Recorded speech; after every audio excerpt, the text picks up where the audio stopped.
नमस्कार, मैं उर्मिला यादव आप सभी का अपने YouTube चैनल में स्वागत करती हूँ। आज की इस कड़ी में हम आगे के प्रश्न उत्तर करने जा रहे हैं जो उपन्यास से संबंधित है। सभी प्रश्न बहुत ही महत्वपूर्ण हैं। UGC net, NVS, KVS, DSSB तथा टेट से संबंधित परीक्षा के लिए बहुत ही महत्वपूर्ण है। हिंदी साहित्य से संबंधित किसी भी प्रकार की कोई परीक्षा हो, ये प्रश्न अवश्य आएंगे। अतः आप इन प्रश्नों को ध्यान से पढ़िए, सुनिए। हम उपन्यास से संबंधित भाग 3 कर रहे हैं। 2 भाग हम कर चुके हैं। आज प्रश्न नंबर 51 से 125 तक करेंगे। बहुत ही महत्वपूर्ण प्रश्न उत्तर है। ध्यान से सुनिए, इनके बारे में विस्तृत जानकारी भी दी जाएगी। आज के प्रश्न उत्तर शुरू होते हैं। अब उपन्यास है, हमें इन उपन्यासों को प्रकाशन वर्ष के अनुसार आरोही क्रम में लिखना है। उपन्यास है गोदान, मैला आंचल, राग दरबारी, टेढ़े मेढ़े रास्ते। हमें ये बताना है कि कौन सा उपन्यास सबसे पहले प्रकाशित हुआ था। 4 विकल्प है, कौन सा विकल्प सही है ये बताना है।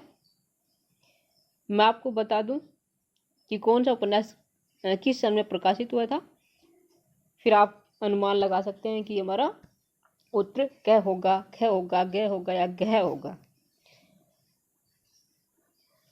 गोदान उपन्यास सन 1935 में प्रकाशित हुआ था, मुंशी प्रेमचंद का है ये। मैला आंचल ये उपन्यास सन 1954 में प्रकाशित हुआ था, फणीश्वरनाथ रेणु जी का है, आंचलिक उपन्यास है। राग दरबारी श्रीलाल शुक्ल का लिखा हुआ उपन्यास है सन 1968 में। और टेढ़े मेढ़े रास्ते ये उपन्यास भगवती चरण वर्मा का है। भगवती चरण वर्मा जी ने इसे सन 1946 में लिखा था। इस प्रकार इसका उत्तर क्या होगा आपको पता चल ही गया होगा, फिर भी मैं आपको बता दूं।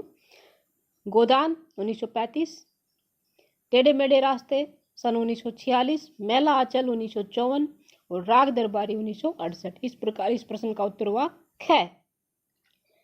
अगला है, जैनेन्द्र ने तपोभूमि उपन्यास किसके साथ मिलकर लिखा। तपोभूमि उपन्यास है जैनेन्द्र ने लिखा था और एक सह लेखक और है, वो सह लेखक कौन है ये बताना है। विकल्प हमारे पास ऋषभ चरण जैन, चतुर्सेन शास्त्री, यशपाल या पांडे बेचन शर्मा उग्र। तपोभूमि उपन्यास को जैनेन्द्र जी ने ऋषभ चरण जैन के साथ मिलकर लिखा था। उत्तर होगा क्या, ऋषभ चरण जैन। अगला प्रश्न है, निम्न उपन्यास में फ्लैशबैक पद्धति का प्रयोग किया गया है। ऐसे कौन सा उपन्यास है जिसमें फ्लैशबैक पद्धति का प्रयोग है। शेखर एक जीवनी या मानस का हंस या फिर क और ख दोनों या केवल क। यदि आपको पता है तो कमेंट बॉक्स में आप अपना उत्तर डाल सकते हैं। शेखर एक जीवनी आगे जी का उपन्यास है, सन 1951 में लिखा था आगे जी ने इसे। और मानस का अंश ये उपन्यास अमृतलाल नागर का है, सन 1973 में लिखा गया है और तुलसीदास जी के जीवन पर आधारित है। भक्ति काल के प्रसिद्ध कवि तुलसीदास के जीवन पर आधारित है। मानस का हंस अमृतलाल नागर का सन 1973 में लिखा था। और ये दोनों ही उपन्यास फ्लैशबैक पद्धति में लिखे गए हैं। इन दोनों ही उपन्यासों में फ्लैशबैक पद्धति का प्रयोग है। उत्तर होगा क और ख दोनों। अगला प्रश्न है, इलाचंद्र जोशी के उपन्यासों को सही क्रम में लिखें। एक तरफ उपन्यास है, दूसरी तरफ उनका प्रकाशन वर्ष है। हमें बताना कि कौन सा उपन्यास कब लिखा गया था। जिप्सी, सन्यासी, निर्वासित, प्रेत और छाया, जहाज का पंछी ये उपन्यास है। दूसरी तरफ इनके सन है। मैं आपको बता दूं, जिप्सी उपन्यास सन 1952 में लिखा था जोशी जी ने। सन्यासी 1941 में लिखा था। निर्वासित 1946 में। प्रेत और छाया ये लिखा 1945 में। और जहाज का पंछी ये सन 1955 में लिखा था। इस प्रकार इसका उत्तर होगा 3, 1, 5, 2, 4। ए, इसका उत्तर है ए। जिप्सी 1952, सन्यासी 1941, निर्वासित 1946, प्रेत और छाया 1945 और जहाज का पंछी 1955। 3, 1, 5, 2, 4। अगला प्रश्न है, अमृतलाल नागर के उपन्यासों को सुमेलित करें। एक तरफ उपन्यास है, दूसरी तरफ इनका प्रकाशन वर्ष है। महाकाल, बूंद और समुद्र, अमृत और विष, शतरंज के मोहरे और सुहाग के नुपुर, ये इनके उपन्यास है। प्रकाशन वर्ष है, हमें बताना है कि महाकाल कब लिखा गया था, बूंद और समुद्र कब लिखा गया था, ये बताना है हमें। महाकाल सन 1947 में लिखा था। बूंद और समुद्र ये उपन्यास सन 1956 में लिखा था नागर जी ने। अमृत और विष ये 1966 में लिखा था। शतरंज के मोहरे 1959 में लिखा गया उपन्यास है। सुहाग के नुपुर ये 1960 में लिखा था। इस प्रकार इसका उत्तर क्या होगा? 3, 1, 4, 5, 2। इस प्रश्न का उत्तर है डी। महाकाल 1947, बूंद और समुद्र सन 1956, अमृत और विष सन 1966, शतरंज के मोहरे सन 1959, सुहाग के नुपुर सन 1960। अगला प्रश्न, अग्निगर्भा उपन्यास है केदारनाथ अग्रवाल, अमृतलाल नागर, नागार्जुन या नागार्जुन? अग्निगर्भा उपन्यास अमृतलाल नागर का है। अमृतलाल नागर जी ने अग्निगर्भा उपन्यास को सन 1973 में लिखा था। 1973 में। घृणामयी उपन्यास किसका है? इलाचंद्र जोशी, जैनेन्द्र अज्ञे या फणीश्वर नाथ रेणु? घृणामयी ये उपन्यास इलाचंद्र जोशी का है। उत्तर होगा कै, इलाचंद्र जोशी। 1929 में लिखा था इसे, 1929 में। बाद में यही उपन्यास 21 वर्ष बाद सन 1950 में लज्जा नाम से प्रकाशित हुआ। एक बार फिर से बताती हूँ, बाद में घृणामयी उपन्यास को ही जोशी जी ने 21 वर्ष बाद 1950 में लज्जा नाम से प्रकाशित किया। अगला है, आधा गांव उपन्यास का प्रकाशन वर्ष है। आधा गांव उपन्यास कब प्रकाशित हुआ था? आधा गांव उपन्यास सन 1966 में प्रकाशित हुआ था। उत्तर होगा क्या? सन 1966। ये राही मासूम रजा का उपन्यास है। किसका है? राही मासूम रजा। और इस उपन्यास में उत्तर प्रदेश के गंगोली गांव का वर्णन है। कौन सा गांव है? गंगोली। गंगोली उत्तर प्रदेश का गांव है। कई बार आ चुका है कि आधा गांव उपन्यास में किस गांव का वर्णन है? उत्तर होगा उत्तर प्रदेश का गंगोली गांव। अगला है, असंतोष के दिन उपन्यास है श्रीलाल शुक्ल, रामेश्वर शुक्ल अंचल, राही मासूम रजा या शिव प्रसाद सिंह? असंतोष के दिन किसका उपन्यास है? उत्तर होगा ग, राही मासूम रजा। राही मासूम रजा जी ने लिखा था असंतोष के दिन सन 1986 में। विवेकी राय का उपन्यास है बबूल, सोना माटी, लोक ऋण, समर शेष है या ये सभी? कौन सा उपन्यास है विवेकी राय का? सभी उपन्यास विवेकी राय जी के हैं। उत्तर होगा ये सभी। बबूल, सोना माटी, लोक ऋण, समर शेष है, सभी उपन्यास विवेकी राय जी ने लिखे थे। अगला है, निम्न में से लोक यात्री के रूप में प्रसिद्ध है। कौन ऐसा व्यक्ति है जो लोक यात्री के नाम से जाना जाता है? हिमांशु श्रीवास्तव, देवेंद्र सत्यार्थी, नागार्जुन या श्रीकांत वर्मा? इस प्रश्न का उत्तर होगा देवेंद्र सत्यार्थी है, जो लोक यात्री के रूप में प्रसिद्ध हैं। अगला है, निम्न में से किसने आकाशवाणी में कार्य किया था? या फिर निम्न में से कौन आकाशवाणी में कार्यरत था? इलाचंद्र जोशी या अमृतलाल नागर या उदय शंकर भट्ट या तीनों? इस प्रश्न का उत्तर होगा तीनों। तीनों ने ही आकाशवाणी में काम किया था। ये प्रश्न भी आ चुका है कि किस लेखक ने आकाशवाणी में कार्य किया था। तो जिस भी लेखक ने आकाशवाणी में कार्य किया है उसके बारे में पीछे बताती रही हूँ। आप पीछे की वीडियो को थोड़ा ध्यान से पढ़ें और यही बीच में से निकाल के ही प्रश्न पूछे जाते हैं। तभी मैं आपको लगभग सभी प्रश्नों की विस्तृत रूप से जानकारी देती हूँ। उस जानकारी को आप ध्यान से सुने, उसी प्रकार की जानकारी दी जाती है जो एग्जाम में आती है। अतः आप अपना ध्यान बनाए रखिए। तीनों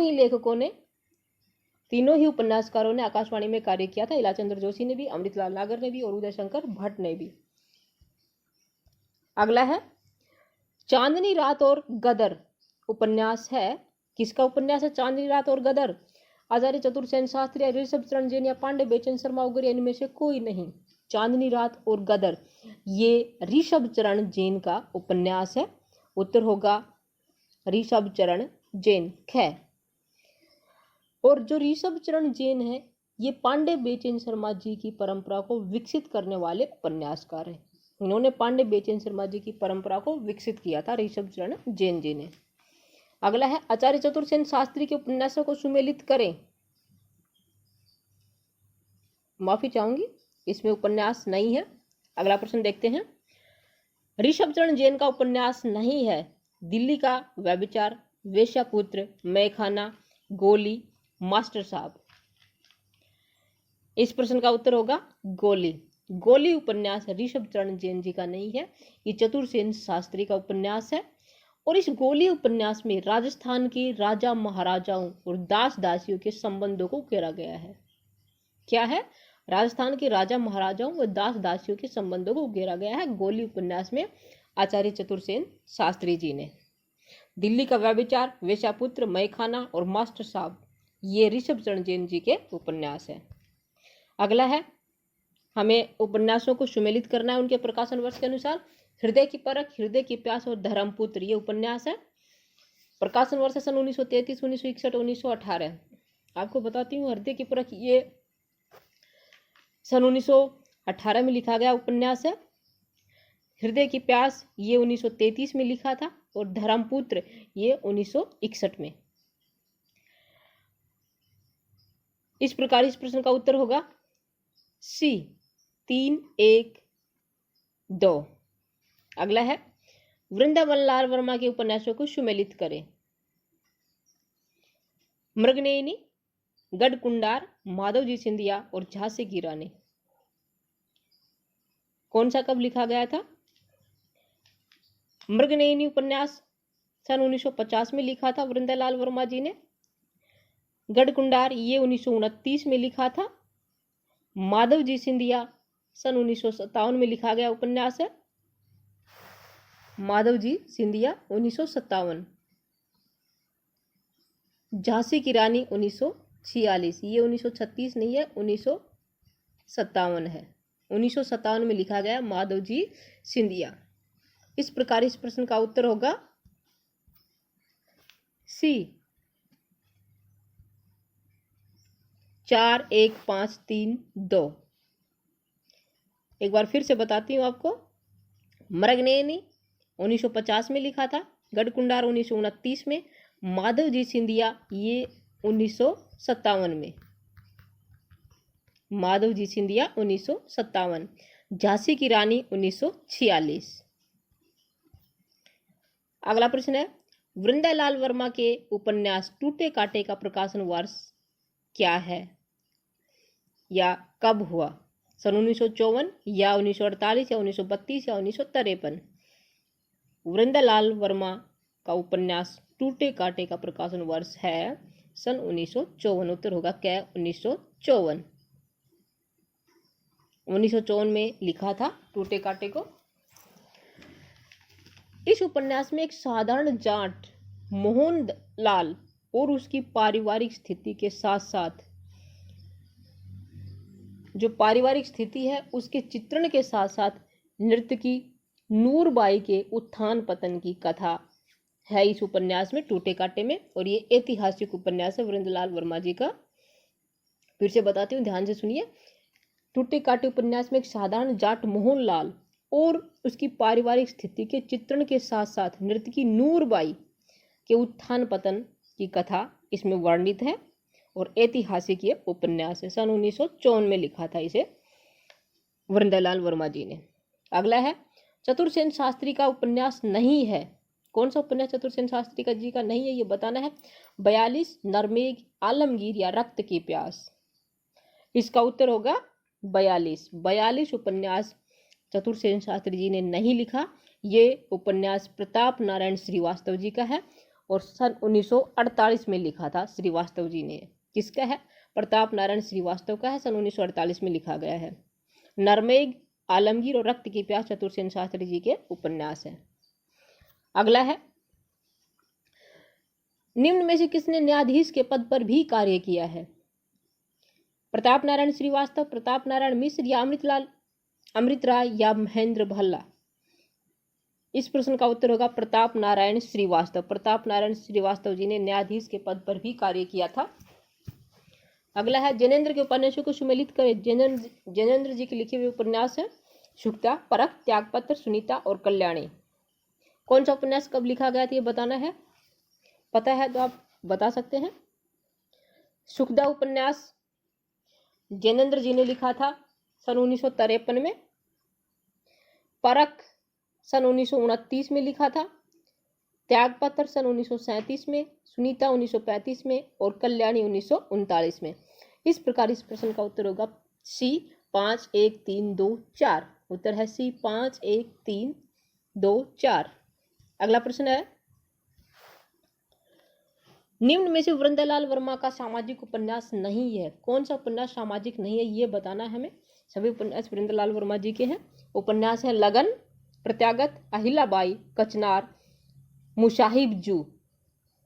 इनमें से अहिल्याबाई ये उपन्यास सामाजिक नहीं है, ये ऐतिहासिक उपन्यास है। इसमें मराठा कालीन जीवन का वर्णन है। लगन, प्रत्यागत, कचनार और मुसाहिब जू ये सामाजिक उपन्यास है। लगन को लिखा था सन 1928 में, प्रत्यागत को लिखा था सन 1927 में, कचनार सन 1947 में लिखा था और मुसाहिब जू ये 1946 में लिखा गया उपन्यास है। कचनार, इस उपन्यास में एक साधारण नारी कचनार के संघर्षशील और संयमित जीवन का चित्रण है। कचनार उपन्यास में सामाजिक है ये भी। अगला है, निम्न में से किसके उपन्यास में प्राय नायिका की प्रधानता रहती है। ऐसा कौन सा उपन्यासकार जिसके उपन्यासों में नायिका की प्रधानता रहती है? जैनेन्द्र, अज्ञे, इलाचंद्र जोशी या चतुरसेन शास्त्री। इस प्रश्न का उत्तर होगा जैनेन्द्र। जैनेन्द्र के उपन्यासों में नायिका की प्रधानता रहती है। उत्तर है क्या? जैनेन्द्र। विवर्त उपन्यास है अज्ञे, वृंदालाल वर्मा, जैनेन्द्र या मोहन राकेश। विवर्त उपन्यास जैनेन्द्र जी का है, सन 1953 में लिखा था जैनेन्द्र जी ने विवर्त को। अगला प्रश्न है, लज्जा उपन्यास है। लज्जा किसका उपन्यास है? इसके बारे में थोड़ा सा विवरण हम दे चुके हैं थोड़ी देर पहले। लज्जा उपन्यास इलाचंद्र जोशी जी का है। घृणामयी इनका एक उपन्यास 1929 में प्रकाशित हुआ था और ये घृणामयी उपन्यास ही 21 वर्ष बाद सन 1950 में लज्जा नाम से प्रकाशित हुआ था। अगला है, अमृतलाल नागर की किस रचना पर साहित्य अकादमी पुरस्कार मिला? बूंद और समुद्र, अमृत और विष, सुहाग के नुपुर और महाकाल। इस प्रश्न का उत्तर होगा अमृत और विष। सन 1966 में लिखा था नागर जी ने इसे, अमृत और विष को, और सन 1967 में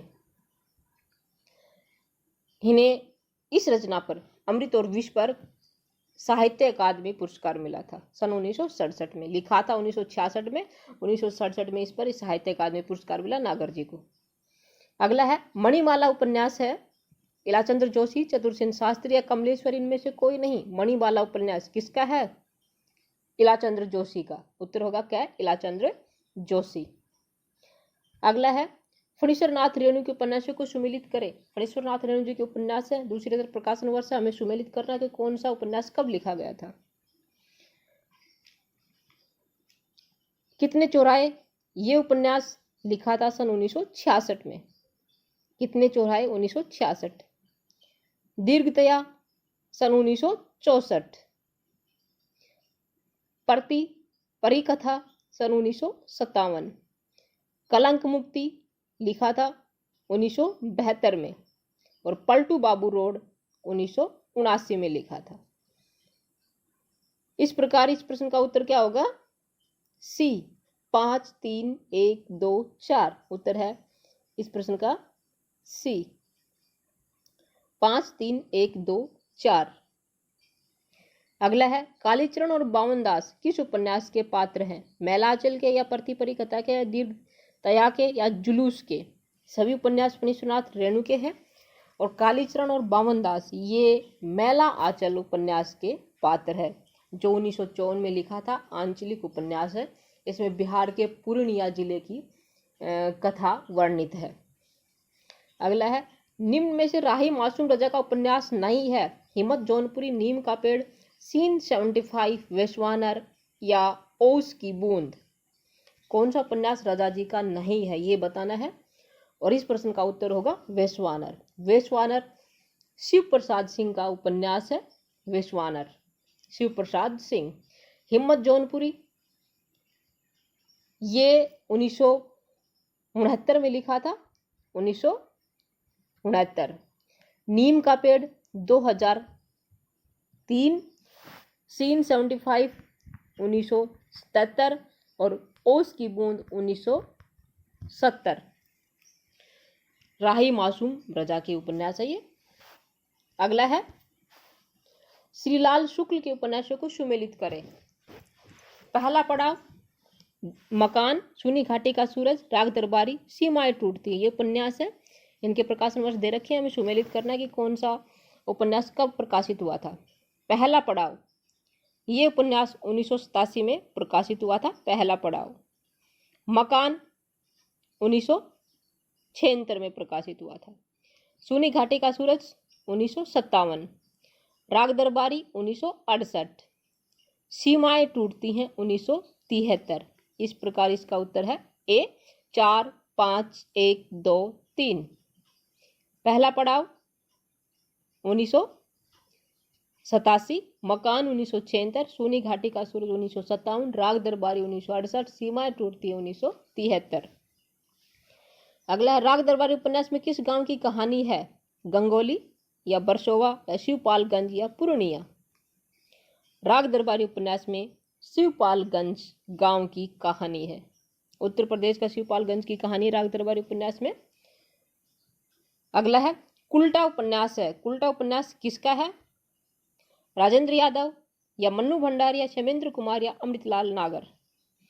कुल्टा उपन्यास राजेंद्र यादव का है।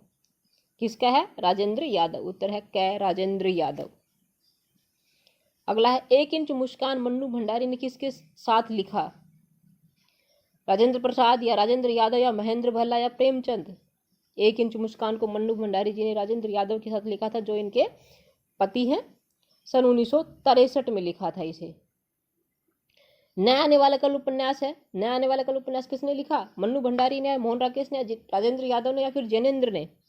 नया आने वाला कल उपन्यास किसका हुआ? मोहन राकेश का। उत्तर है ख मोहन राकेश। मोहन राकेश का उपन्यास है नया आने वाला कल। अगला प्रश्न है आचार्य प्रसाद द्विवेदी के उपन्यासों को सुमेलित करें। आचार्य प्रसाद द्विवेदी के उपन्यासों का हमें बताना कि कौन सा उपन्यास कब लिखा गया था। उपन्यास है बाण भट्ट की आत्मकथा, चारू चंद्रलेख, पुनर्नवा, अनामदास का पोथा। ये उपन्यास पहले कई बार आ चुके हैं और इनका प्रकाशन वर्ष हम बता चुके हैं। यदि आपको पता है, याद है तो आप अभी कमेंट बॉक्स में अपनी राय दर्ज करिए। मैं आपको बताती हूँ। बाण भट्ट उपन्यास सन 1946 में लिखा था आचार्य प्रसाद द्विवेदी जी ने। चारू चंद्रलेख ये 1963 में लिखा था। पुनर्नवा ये 1973 में लिखा था और अनामदास का पोथा 1976 में। इस प्रकार इस प्रश्न का उत्तर होगा 3, 2, 1, 4। अगला है नरेंद्र कोहली के उपन्यासों को सुमेलित करें। अवसर उपन्यास है, अभिज्ञान है, संघर्ष की ओर, दीक्षा और आतंक। सभी उपन्यास नरेंद्र कोहली के हैं। कब लिखे थे? अवसर सन 1976 में लिखा था। अभिज्ञान ये 1981 में लिखा था। संघर्ष की ओर इस उपन्यास को सन 1998 में लिखा था। दीक्षा सन 1975 में और आतंक 1972 में। अभिज्ञान उपन्यास में कृष्ण कथा का वर्णन है। इसमें सुदामा और श्री कृष्ण की मैत्री का वर्णन किया गया है। दीक्षा उपन्यास राम कथा से संबंधित है। 4 खंडों में 1800 पृष्ठों का एक वृत्ताकार उपन्यास है। कितने खंडों में? 4 खंडों में, और 1800 पृष्ठ है। इसमें एक बहुत बड़ा उपन्यास है। ये सन 1975 में लिखा था दीक्षा उपन्यास को नरेंद्र कोहली जी ने। इस प्रकार इस प्रश्न का उत्तर होगा 1 2 3 4 5 ए। अगला है अभिज्ञान उपन्यास का संबंध किससे है? अभी बताया किससे है? राम कथा से है। दीक्षा उपन्यास की कथा का संबंध किससे है? अभिज्ञान उपन्यास का संबंध कृष्ण कथा से है। कृष्ण कथा है, इसमें सुदामा और कृष्ण की मैत्री का वर्णन है अभिज्ञान उपन्यास में। और अभिज्ञान 1981 में लिखा था नरेंद्र कोहली जी ने। दीक्षा उपन्यास में राम कथा का वर्णन है, राम कथा से संबंधित है दीक्षा उपन्यास। और ये कितने खंडों में? 4 खंडों में 18 पृष्ठों का एक बहुत बड़ा उपन्यास है। अगला है नरेंद्र कोहली के किस उपन्यास का संबंध स्वामी विवेकानंद की जीवन कथा से है? तोड़ो कारा तोड़ो, या महासमर, या अभ्युदय, या पुनारंभ, इनमें से कौन सा उपन्यास ऐसा है जो स्वामी विवेकानंद जी के जीवन से संबंधित है? और इस प्रश्न का उत्तर होगा तोड़ो कारा तोड़ो। क्या? तोड़ो कारा तोड़ो। ये उपन्यास या इस उपन्यास का ये शीर्षक रविंद्रनाथ ठाकुर जी के एक गीत की पंक्ति का अनुवाद है, परंतु उपन्यास का संबंध स्वामी विवेकानंद जी के जीवन से है। एक बार फिर से सुनिए। इस उपन्यास का जो शीर्षक है तोड़ो कारा तोड़ो, ये रविंद्रनाथ ठाकुर के एक गीत की पंक्ति का अनुवाद है, और संबंध किससे है? स्वामी विवेकानंद जी के जीवन से है इस उपन्यास का संबंध। अगला प्रश्न है महासमर उपन्यास की कथा आधारित है। महासमर उपन्यास किसका है? नरेंद्र कोहली का। और इसकी कथा किससे संबंधित है? रामायण से, या महाभारत से, या उपनिषद से, या फिर वेदों से? इस प्रश्न का उत्तर होगा महाभारत। महासमर उपन्यास की कथा महाभारत पर आधारित है। अगला है यादवेंद्र शर्मा का उपन्यास नहीं है। कौन सा उपन्यास यादवेंद्र शर्मा जी का नहीं है, ये बताना है। मरुकेसरी, 1000 घोड़ों पर सवार, दिया जला दिया बुझा, कुर्सी गायब हो गई, या कबूतर खाना? और इस प्रश्न का उत्तर होगा कबूतर खाना। कबूतर खाना यादवेंद्र शर्मा का उपन्यास नहीं है। मरुकेसरी, 1000 घोड़ों पर सवार, दिया जला दिया बुझा और कुर्सी गायब हो गई सभी उपन्यास यादवेंद्र शर्मा के हैं। कबूतर खाना नहीं है। अगला प्रश्न है कबूतर खाना उपन्यास किसका है? शैलेश मटियानी, यादवेंद्र शर्मा चंद्र, या नरेंद्र कोहली, या जगदीश गुप्त? उत्तर होगा शैलेश मटियानी। कबूतर खाना उपन्यास शैलेश मटियानी का है। कृष्णा सोबती का जन्म कब हुआ? 18 फरवरी 1927, या 18 फरवरी 1922, या फिर 18 फरवरी 1929, या 18 फरवरी 1925? इसका उत्तर होगा 18 फरवरी 1925। 18 फरवरी 1925 को कृष्णा सोबती का जन्म हुआ था। अगला है कृष्णा सोबती के उपन्यासों को सुमेलित करें। उपन्यास है सूरजमुखी अंधेरे के, दिलो दानिश, जिंदगी नामा, ए लड़की, समय सरगम। सूरजमुखी अंधेरे के सन 1972 में लिखा था सोबती जी ने। दिलो दानिश ये 1993 में लिखा था। जिंदगी नामा ये 1979 में लिखा था। और ए लड़की 1991 में लिखा गया उपन्यास है। समय सरगम 2000 ईस्वी में लिखा था कृष्णा सोबती जी ने। इस प्रकार इस प्रश्न का उत्तर होगा 1 2 3 4 5 ए। सूरजमुखी अंधेरे के 1972, दिलो दानिश 1993, जिंदगी नामा 1979, ए लड़की 1991 और समय सरगम 2000। उत्तर है सीरीज में ही क्रम से है 1 2 3 4 5। अगला प्रश्न है कृष्णा सोबती के उपन्यास मित्रों मरजानी का प्रकाशन कब हुआ? मित्रों मरजानी उपन्यास इसका प्रकाशन कब है? 1967 है, या 1990 है, या 2008 है, या 2002? इस प्रश्न का उत्तर होगा 1967। 1967 में लिखा था मित्रों मरजानी उपन्यास कृष्णा सोबती जी ने। अगला है गुजरात पाकिस्तान से गुजरात हिंदुस्तान तक आत्मकथात्मक उपन्यास किसका है? मन्नू भंडारी, कृष्णा सोबती, शैलेश मटियानी, या नरेंद्र कोहली? उत्तर होगा कृष्णा सोबती। गुजरात पाकिस्तान से गुजरात हिंदुस्तान तक आत्मकथात्मक उपन्यास है ये कृष्णा सोबती का। इस उपन्यास में सोबती जी ने विभाजन की यातना और जमीन से अलग होने की त्रासदियों के बीच अपने युवा दिनों के संघर्ष की दास्तां सुनाई है गुजरात पाकिस्तान से गुजरात हिंदुस्तान उपन्यास में। अगला है रेहन पर रघुदू उपन्यास है काशीनाथ सिंह, नामवर सिंह, रमेश बख्शी या शरद जोशी। रेहन पर रघुदू ये उपन्यास काशीनाथ सिंह का है। उत्तर है क्या? काशीनाथ सिंह। अगला है उपसंहार उपन्यास है काशीनाथ सिंह, नामवर सिंह, रमेश बख्शी, शरद जोशी। उत्तर होगा क्या? काशीनाथ सिंह। बैसाखियों वाली इमारत उपन्यास किसका है? बैसाखियों वाली इमारत उपन्यास किसका है?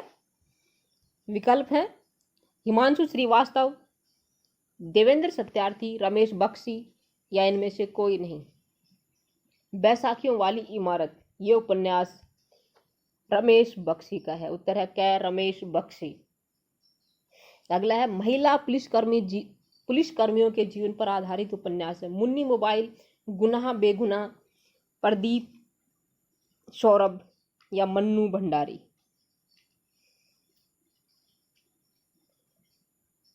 इस प्रश्न का उत्तर होगा गुनाह बेगुनाह।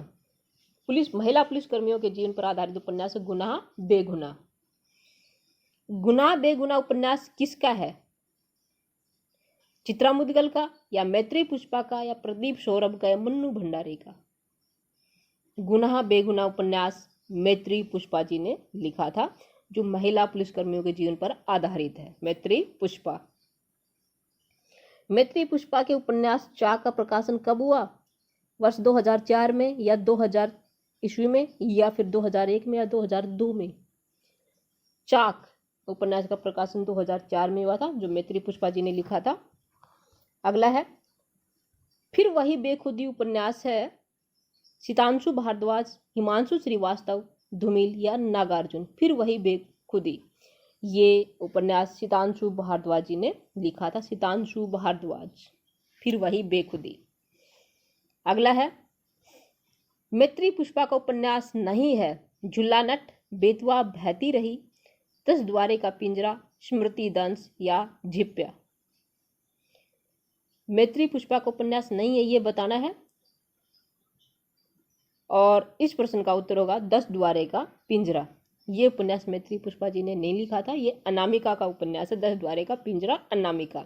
झुल्लानट, बेतवा बहती रही, स्मृति दंश और झिप्प्या सभी उपन्यास मैत्री पुष्पा जी के हैं। अगला है निम्न में से शशि प्रभा शास्त्री का उपन्यास है कर्क रेखा, अमलतास, खामोश होते सवाल, हर दिन इतिहास। ये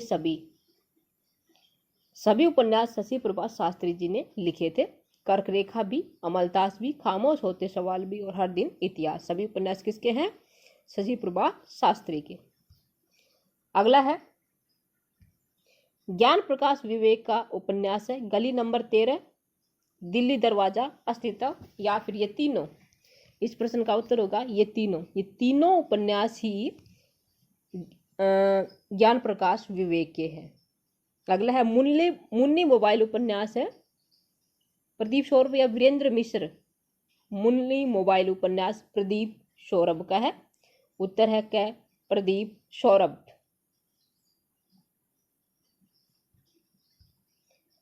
अगला है सम्रागण उपन्यास है महरूमनिसा परवेज, शशि प्रभा शास्त्री, मैत्री पुष्पा या नासिरा शर्मा।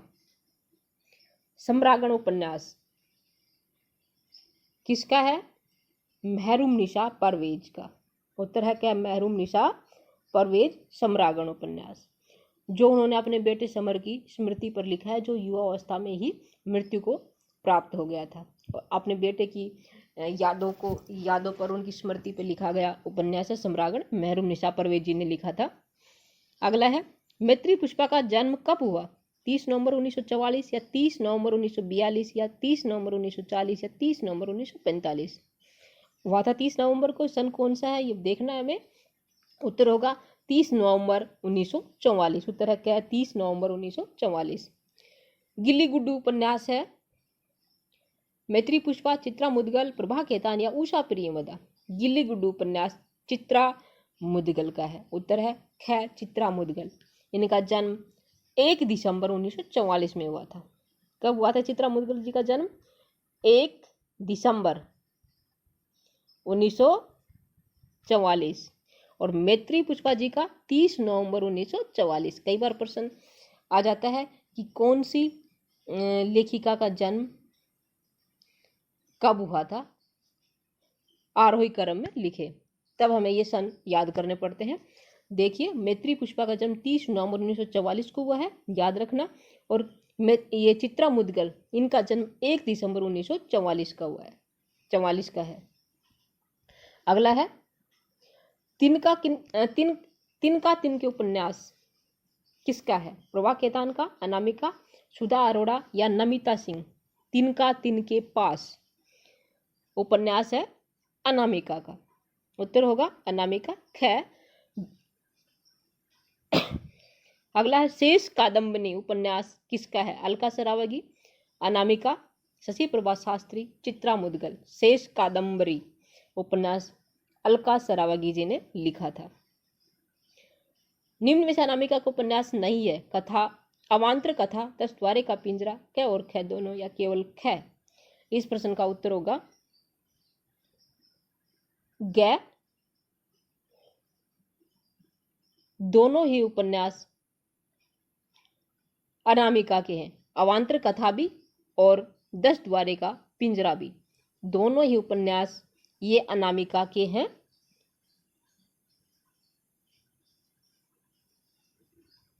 फिर से बताना चाहूंगी, अवांतर कथा और 10 द्वारे का पिंजरा दोनों उपन्यास अनामिका जी ने लिखे थे। उत्तर होगा इसका ग। क और ख दोनों उपन्यास हैं अनामिका जी के।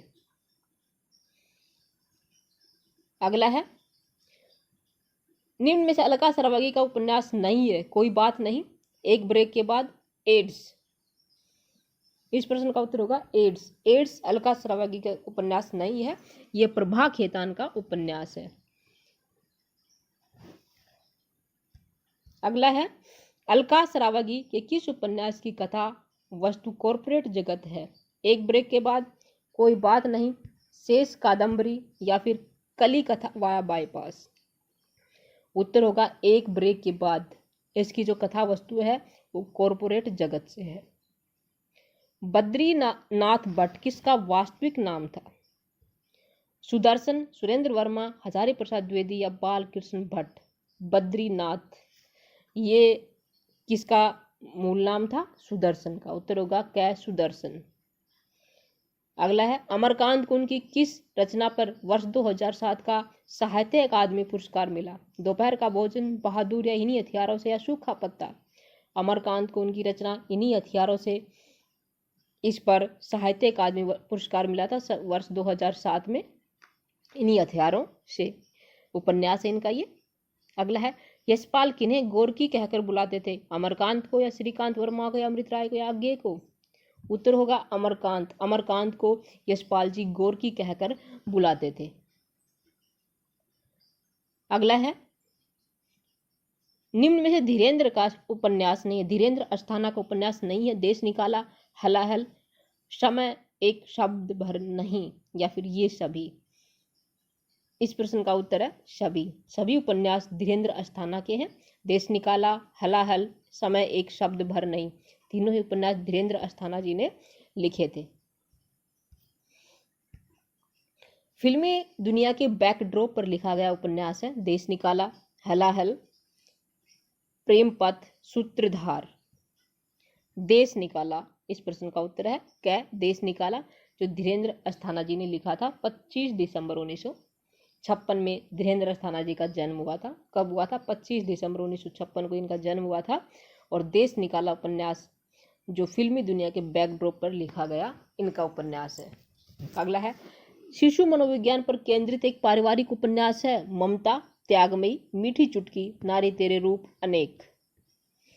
शिशु मनोविज्ञान पर केंद्रित पारिवारिक उपन्यास है ममता। ये भगवती प्रसाद वाजपेयी जी का उपन्यास है ममता।